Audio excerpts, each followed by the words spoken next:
সজনা পক্সের সবচেয়ে বড় ওষুধ। পক্স হলে সজনা খেতে হয়, এটা আমরা সবাই কম বেশ জানি। কিন্তু ছোট ছোট বাচ্চারা সজনা খেতে পারে না, তারা বিরক্ত বোধ করে। আজকে বাচ্চাদের জন্য মুরগির মাংস দিয়ে সজনার একটা রান্নার রেসিপি শেয়ার করছি আপনাদের মাঝে। আমি একটা মুরগি থেকে কিছুটা অংশ মুরগির মাংস নিয়েছি। এখানে কিছুটা সজনে, আলু, 2টা পেঁয়াজ আর 2টা রসুনের কোয়া এভাবে ছুলে রেখে দিয়েছি।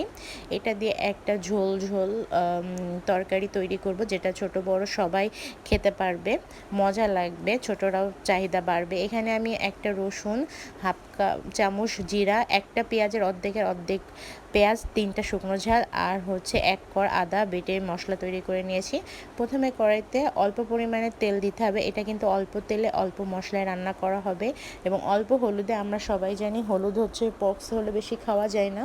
প্রথমে কড়াইতে তেল দেওয়ার পরে এর মধ্যে 2টা পেঁয়াজের একটা পেঁয়াজ কেটে দিয়েছি, দিয়ে ব্রাউন করে ভেজে নিব। তার মধ্যে একটা ছোট এলাচ ফল, 3-4টা দারচিনি দিয়ে ভেজে নিয়েছি।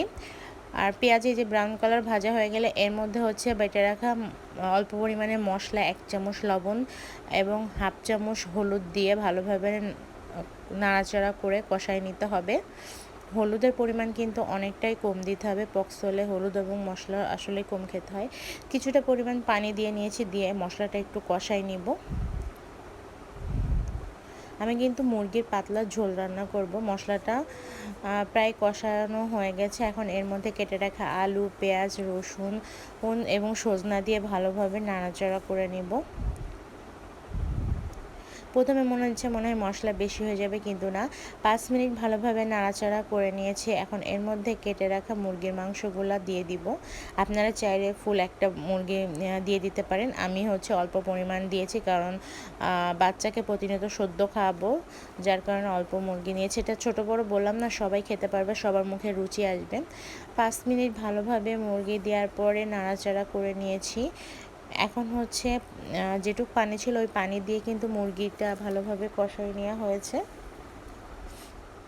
এই যে মশলাটা ঠিক স্বাভাবিকই আছে। এখন এর মধ্যে ঝোলের পানি দিব, দিয়ে মুরগির মাংস এবং সজনা রান্নাটা করে নিব। রসুনের কোয়া কিন্তু আস্ত থাকবে। এখন এই যে অল্প পরিমাণে পানি দিয়েছি যে সিদ্ধ হওয়ার জন্য, ঢেকে দিয়ে রান্না করে নিয়েছি। এই যে আমার অলরেডি সিদ্ধ হয়ে গিয়েছে এবং দেখেন বেশি মশলা হয়নি, এটা কিন্তু বোঝা যাচ্ছে। অল্প তেল অল্প মশলার এই তরকারিটা এখন এর মধ্যে আমি ঝোলের পানি দিয়ে দেবো। ঝোলের পানিটা একটু বেশি রাখবো, কারণ সজনার ঝোলও কিন্তু শরীরের জন্য অনেক উপকার। এখানে মুরগির ঝোলও পাওয়া যাচ্ছে, সজনে একসাথে, শরীরের জন্য আসলে অনেকটা উপকার। এমনি পক্স হলে শরীরের প্রোটিনটা একটু কমে যায়, মানুষ দুর্বল হয়ে পড়ে। এই জন্য এটা এভাবে রান্না করে দিলে ছোট বড় সবাই পছন্দ করে খেয়ে নেবে। এখন অনেকক্ষণ একটু জাল দিয়ে নিব।